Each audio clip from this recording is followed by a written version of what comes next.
Governor green సిగ్నల్తో పొదుపు తెలంగాణ రాజకీయాలు. ఇది కూడా ఇప్పుడు ఆ తెలంగాణ ఆంధ్ర కేసులో నేను అంటుంది అదే వేడి పెరుగుతుందని.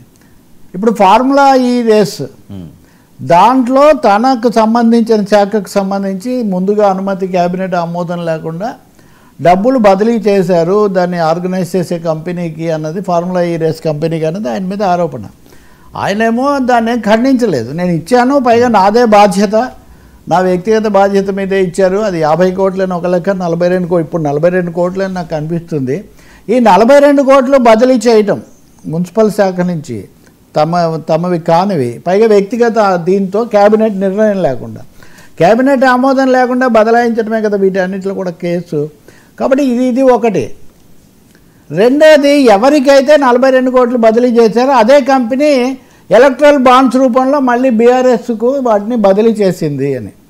సో ఇది మళ్ళీ ఒక క్విట్ ప్రోకో అని ఇప్పుడు రేవంత్ రెడ్డి అనేక సభల్లో ఇది చెప్తూ వచ్చారు. అయితే ఇటీవల కొన్ని అనుభవాల తర్వాత ముందుగా గవర్నర్ అనుమతి తీసుకున్న తర్వాతే ప్రాసిక్యూషన్ చేయాలి కాబట్టి గవర్నర్ అనుమతి కోరింది రాష్ట్ర ప్రభుత్వం. సో జిష్ణుదేవ్ వర్మ గవర్నర్ అనుమతి ఇచ్చారు. ఇప్పుడు ఇది లొట్టపీస్ కేసు, ఇది నిలబడదు, అది ఇదని వారు అంటూ ఉన్నారు నిలబడదని. బట్ నిబంధనలు, గవర్నర్ అనుమతి కూడా వచ్చింది కాబట్టి రాష్ట్ర ప్రభుత్వం బహుశా ఈ కేసు ఇది కూడా విచారణ ప్రారంభించవచ్చు. దీంట్లో లీగల్గా ఎలా వెళ్తారు, ముందుగానే అరెస్ట్ చేస్తారా? అంటే కేటీఆర్ని అరెస్ట్ చేసే ఛాన్స్ ఉంది కదా. గతంలోనే అరెస్ట్ అవుతారు, తప్పదు, అది ఇది అన్నారు. అరెస్టుకు నేను రెడీగా ఉంటానని ఆయన అన్నారు. ఇవన్నీ అయ్యాయి. కానీ మళ్ళీ ముందస్తు బెయిల్కి వెళ్తారా, ఏం జరుగుతుంది అనేది ఒకటి. రెండోది, అధికారులు కూడా ఇన్వాల్వ్డ్ కదా.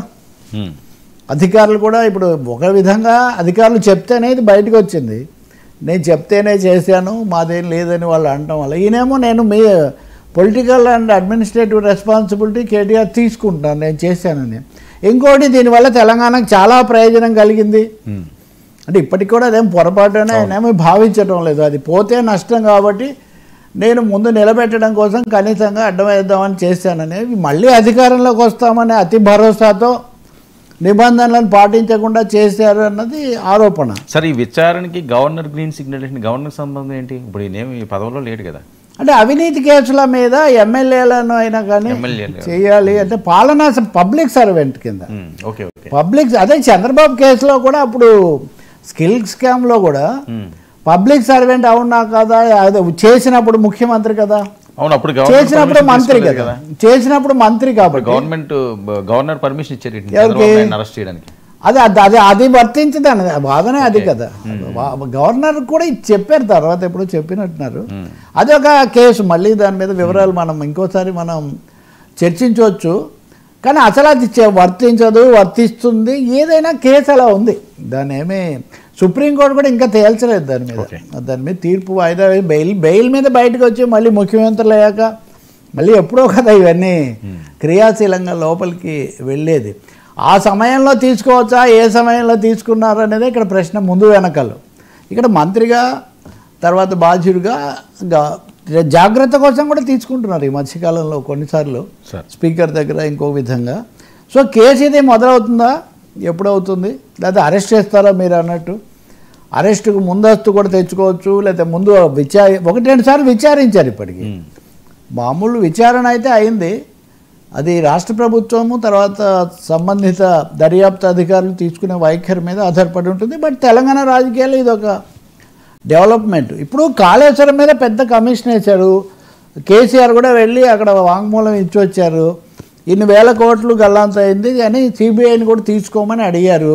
మీరే 1,00,000 కోట్లు అని చెప్పి మీరే ఇప్పుడు తగ్గించారని సిబిఐ తీసుకోలేదు వీళ్ళు అడిగితే కూడా. ఇది ఇంకొక రాజకీయం. సో ఆంధ్రప్రదేశ్ రాజకీయాల్లో ఉమ్మడి రాష్ట్రంలో కానీ ఇప్పుడు తెలంగాణ ఆంధ్రప్రదేశ్లో కానీ కేంద్రము దర్యాప్తు సంస్థలు తీసుకునే త్రిశూల వ్యూహాలు ఎలా ఉంటాయన్నది కూడా ఒక పెద్ద ప్రశ్నగా ఉంటుంది. So anything is possible. Arrest చేయడానికి రేవంత్ రెడ్డి ప్రభుత్వానికే పూర్తి అవకాశం ఉంటే వాళ్ళు అరెస్ట్ చేస్తారు తప్పకుండా. ఇంకా వాళ్ళకు వేరే ఇదేమి సంకోచించే పరిస్థితి వాళ్ళకేమి ఉండదు. మరి నేను కోర్టు కూడా పోనని గతంలో అన్నారు, ఇప్పుడు ఒకసారి వెళ్ళినట్టున్నారు. We have to check. Anyway decks are cleared. చర్య తీసుకోవడానికి డెక్స్ ఆర్ క్లియర్డ్. విచారణలో సహకరించారా లేదా ఇలాంటివన్నీ మీరు అంటారు. నేను అన్నీ చెప్పాను, నేను అంటాను నాకు విచారణలో సహకరించలేదని మీరు అంటారు. ఆ రోజు జగన్మోహన్ రెడ్డిని 2012 మే 20 అరెస్ట్ చేసినప్పుడు కూడా మామూలుగానే లేక్ వ్యూ గెస్ట్ హౌస్కు ఆయన దర్యాప్తుకి వెళ్ళాడు జేడీ లక్ష్మణ్ అయినప్పుడు అరెస్ట్ చేశారు. అంటే విచారణకు సహకరించడం లేదు, లేకపోతే ఎన్నిసార్లు అడిగినా అవే జవాబులు చెప్తున్నారు అనేది దర్యాప్తు సంస్థల అధికారులు భావించవచ్చు ఒక్కోసారి, లేదా బయట ఉంటే హాని అని కూడా వాళ్ళు భావించవచ్చు విచారణకు. కాబట్టి ఎనీథింగ్ ఇస్ పాసిబుల్. కేటీఆర్ని అరెస్ట్ చేసే అవకాశం కూడా ఉంది. సార్ నితీష్ ప్రమాణ స్వీకారం సీఎంగా